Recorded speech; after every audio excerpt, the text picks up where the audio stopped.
રામ રામ મિત્રો, કેમ છો? મજામાં જશો ને આપણા વ્લોગ વિડીયો જો એટલે ઓલરેડી તમે મોજમાં આવી જ જાઓ છો. નવો વ્લોગ સ્ટાર્ટ કર્યો છે 8 વાગે અને ફાઇનલી આપણે તૈયાર થઈને નીકળી જવાનું છે એક જગ્યાએ છે ને કીરિયા, એટલે કે ઓફ થઈ ગયા હોય ને પછી 10મું 12મું 11મું કરતા હોય કીરિયા કે પાણી ઢોર કે, અને બીજું હજી ઘણા બધા વિસ્તારમાં અલગ અલગ કહેતા હોય. તમારે શું કહે કોમેન્ટ કરી નાખજો. તો ચાલો આપણે ત્યાં જઈ આવીએ અને પછી કન્ટિન્યુ વ્લોગ પાછો કરીએ. અને વ્લોગ એને અપલોડ થઈ ગયો છે, આગળનો ફેસબુકમાં બાકી છે, યુટ્યુબમાં કરી દીધો, અને ના જોઈએ તો આ જોઈને પછી જોઈ આવજો. તો ચાલો મળીએ પાછા. ફાઇનલી મિત્રો હું આવી ગયો છું ઘરે, અને તમને આગળ કીધું એ પ્રમાણે કીરિયામાં અને પાણી ઢોરને એવું કહેતા હોય ત્યાં ગયો તો હું, કારણ કે બાજુમાં જ હતું કેશોદમાં એટલે જઈ આવ્યો હું. અને અત્યારે વાગી ગયા છે 5 સવા 5 જેવું, અને સનસેટનો વ્યૂ જેવો કંઈક આવો છે. અને જો ઉપર હે ને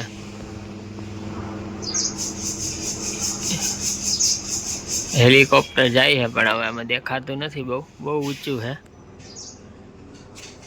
કારણ કે મને એવું લાગે છે કે આ રાજકારણી સેલિબ્રિટી જતું હોય છે. બહુ ઊંચું છે. ફાઇનલી મિત્રો આપણી પાસે ને આઈફોન આવી ગયો છે, અને આઈફોનમાં આપણે છે ને એક નાની એવી ક્લિપ લઈએ છીએ, જોઈએ કેવું રિઝલ્ટ છે.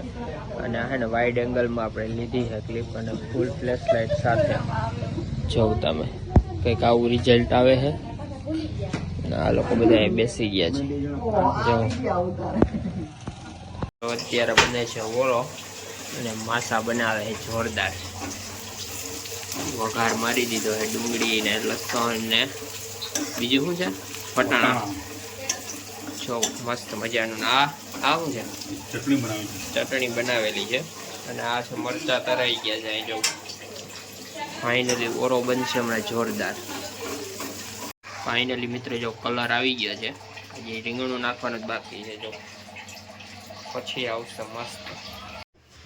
ધીસ ઇઝ ઓરા.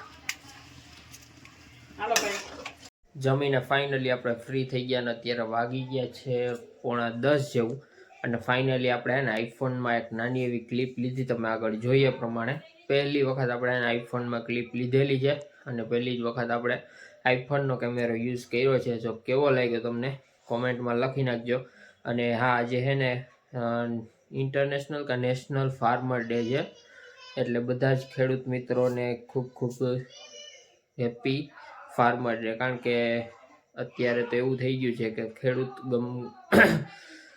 કોઈને ખેતી કરવી ગમતી નથી, કારણ કે મેઇન પ્રશ્ન એ છે કે તેને પૂરતું વળતર નથી મળતું, ભાવ નથી મળતા, એવા બધા પ્રોબ્લેમ હોય છે. એટલે બહુ ખેતીની લાઈનમાં લગભગ બહુ ઓછા લોકો જાય છે, અને જાય છે તો એ 100માંથી 1% જેવા જાય છે. કારણ કે ઘણા બધા પ્રોબ્લેમ આવે છે, અને એક તો મોટો પ્રોબ્લેમ છે એ તમને બધાને ખબર જ છે, એના વિશે આપણે ચર્ચા કરવી જ નથી. અને કોઈને ખેતી કરવી ગમતી નથી, પરંતુ સ્ટેટસ સ્ટોરી મૂકવા બધાને ગમે છે, એમાં હું પણ આવી જાઉં છું. એટલે આજ નહીં તો કાલ ખેતીનો પણ ટાઈમ આવશે, કેમ કે વસ્તી વધતી જાય છે, જમીન એટલી જ છે આપણી પાસે, તો ખાવા અનાજ તો જશે ને. એટલે જો કોઈ ઉગાડવાવાળું જ નહીં હોય અનાજ, તો ખાવાનું શું પછી? એટલે ખેતીનો આજ નહીં તો કાલ સમય આવવાનો જ છે. કેમ કે તમે જોઉં તો અત્યારે છે ને ટૂંકમાં નોકરીનો અને બિઝનેસનો એ બધાનો સમય છે, પરંતુ એક સમય એવો આવશે કે આ બધી વસ્તુ છે ને નીચી વહી જાય, ખેતીનો સમય આવશે. એટલે જેની પાસે જમીન હોય ને એ બધા રાખજો.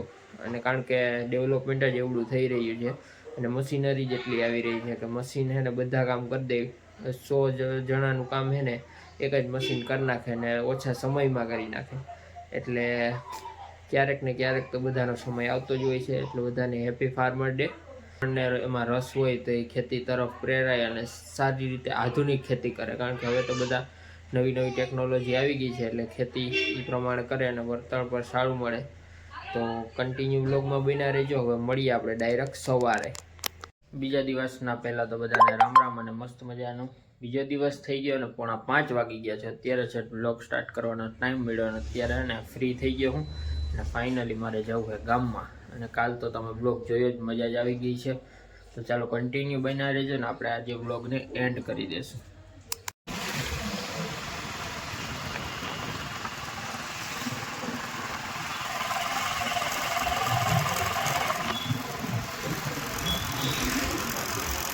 ફાઇનલી મિત્રો આપણે ફ્રી થઈ ગયા, ગામમાં પણ જઈએ એવા, અને હવે છે ને ઉપર જઈએ અને ઉપરનો માહોલ જોઈએ, કારણ કે ઉત્તરાયણ આવે ને એટલે મજા જ હોય ઉપર.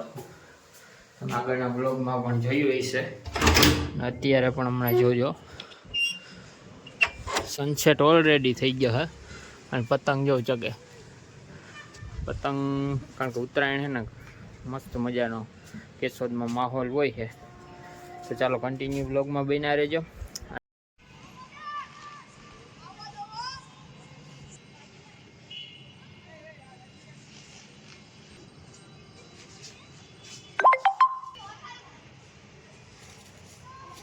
હજી સુધી તમે લાઇક ના કરી હોય, શેર ના કર્યો, અને ચેનલને ખાસ કરીને સબસ્ક્રાઈબ ના કરી તો સબસ્ક્રાઈબ કરી દો, અને શેર પણ આ વિડીયોને કરી દેજો. તો આ વ્લોગ પૂરો કરીને જ હમણાં નવો વ્લોગ આપણે સ્ટાર્ટ કરવાનો છે. તો મળીએ નવા વ્લોગ સાથે, ત્યાં સુધી બધાને જય માતાજી.